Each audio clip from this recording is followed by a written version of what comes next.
Siano so na mebunu ne ma ne agro business ne womo ye nyuma kakra wo Obuasi ne wono enyamwa e de free Absac Bank na fe Anglo Gold Ashanti Obuasi Mine for enchen ye Mastercard Foundation no sebe ya womo nso adwuma na kakra no womo sha ase sika nketenkete no womo sha womo ma na atimi anyini Adom TV etwaso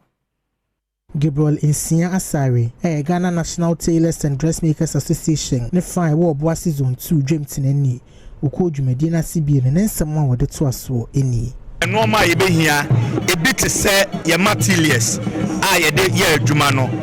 Ne boy ye day, anunti afe ye stress edi bit me aboye. Ye here be bit to say ye were lining, ye were machines, knitting machines, industrial machines, sa cutting machine, any sa no money in ano, aye day, ye ni obi aye day and say juman kakra, net on ye day my and to so much me boy, sa machines, a knitting machine, cutting machine, any sewing machines and